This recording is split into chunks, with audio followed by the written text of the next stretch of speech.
ठाणे महानगरपालिकेच्या मालमत्ता कराच्या दरामध्ये करण्यात आलेल्या वाढीवरनं राजकीय वातावरण तापण्याची चिन्हे आहेत. महापालिकेच्या महासभेत मंजूर करण्यात आलेल्या मालमत्ता करवाढीच्या प्रस्तावाला भाजपाच्या वतीने तीव्र विरोध दर्शवला असून ही करवाढ सामान्य ठाणेकरांवरती आर्थिक बोजा टाकणारे असल्याचा आरोप भाजपाने केला आहे. करवाढीचा प्रस्ताव रद्द करावा तसेच महापालिकेकडे प्रलंबित असलेली मोठ्या प्रमाणावरील मालमत्ता कराची थकबाकी प्रथम वसूल करावी अशी मागणी करण्यात आलेली आहे. महापालिकेच्या महासभेमध्ये प्रकरण क्रमांक 788 अंतर्गत मालमत्ता कराच्या दरामध्ये वाढ करण्याचा प्रस्ताव प्रशासनाकडून मंजुरीसाठी मांडण्यात आला होता. मात्र या प्रस्तावावरती सभागृहात अपेक्षित चर्चा न होता तो मंजूर करण्यात आल्याचा आक्षेप भाजपाच्या नगरसेवकांनी घेतला आहे. या पार्श्वभूमीवरती उपमहापौर कृष्णा पाटील यांनी महापालिका आयुक्तांसह संबंधित अधिकाऱ्यांना पत्र देऊन करवाढीला स्पष्ट विरोध नोंदवला आहे. या पत्रावरती भाजपाचे गटनेते मुकेश मधुकर मुकाशी यांच्यासह एकूण 28 नगरसेवकांच्या स्वाक्षऱ्या आहेत. मंजूर करवाढीनुसार निवासी मालमत्तांवरती 12% तर वाणिज्य मालमत्तांवरती 20% करवाढ होणार आहे. या वाढीमुळे आधीच वाढत्या महागाईचा सामना करणाऱ्या सामान्य नागरिकांवरती अतिरिक्त आर्थिक भार पडणार असल्याचं भाजपाचं म्हणणं आहे. भाजपाच्या पत्रानुसार ठाणे महापालिकेच्या उत्पन्नाचे विविध स्रोत असताना त्यातून मोठ्या प्रमाणामध्ये महसूल मिळण्याची शक्यता आहे.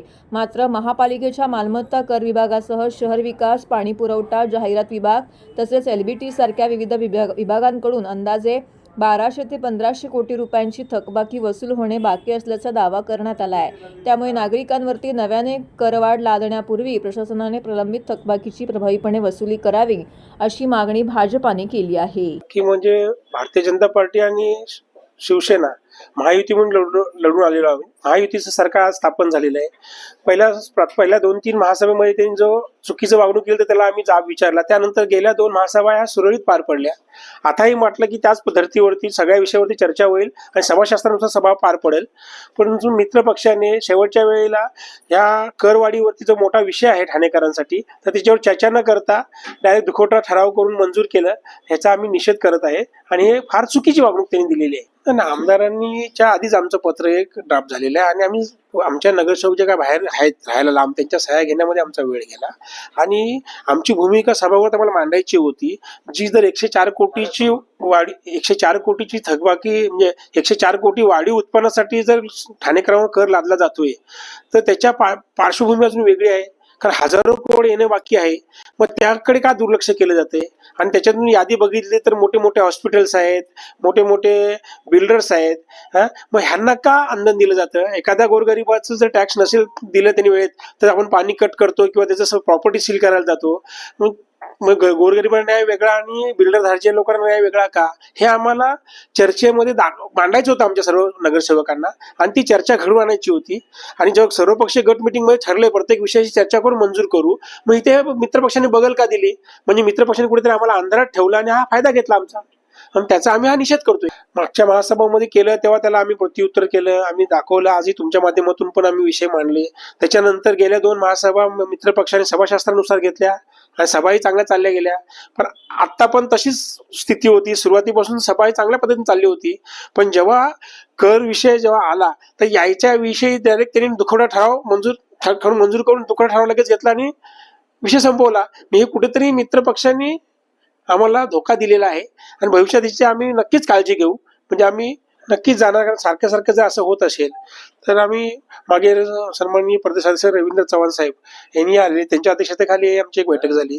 त्या बैठकीमध्ये पण आम्हाला आज मित्रपक्ष म्हणून आपण तेव्हा त्यांनाही वरिष्ठांशी चर्चा करून आपण सांगतो बोलले.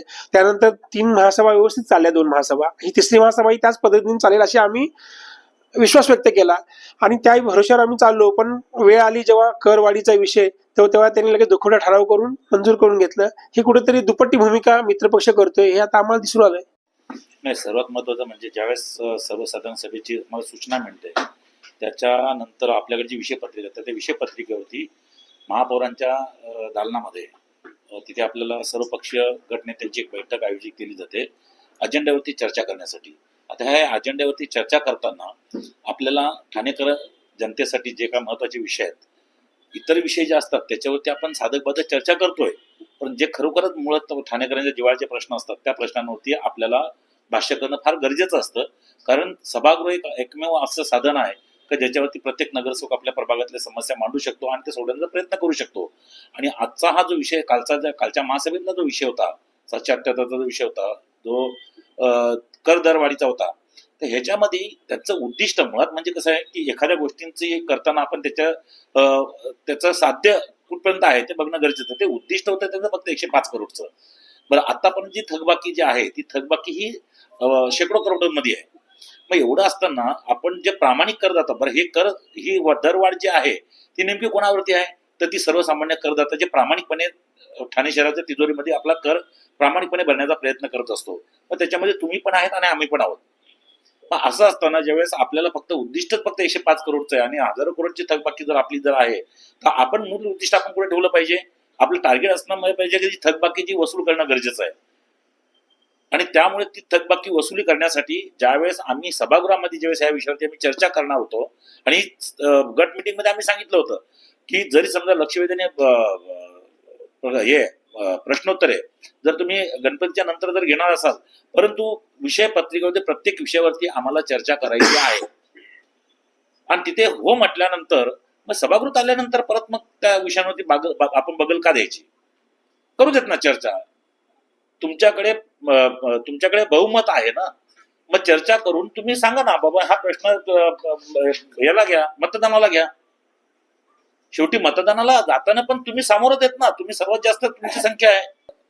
तुम्ही जसं म्हणताय त्याच पद्धतीने आमची गट मिटिंग होत असते आणि आमचं पण तेच म्हणणं असतं की आमच्या प्रत्येक नगरसेवकला आमच्याच नाहीये त्या सभागृहामध्ये बसणाऱ्या कशी आम्ही गटनेते आहोत. या सभागृहामध्ये बसणाऱ्या प्रत्येक नगरसेवकाला आपल्याला याच्यावरती बोलणं फार गरजेचं आहे. आणि हे बोलत असताना हे जे आम्ही जे तिथे सांगतो त्यांना, त्यावेळेस तिथे सभागृह नेते असतात, उपमहापौर असतात, महापौर असतात, विरोधी पक्ष नेते असतात, सर्व पक्ष गटनेते असतात.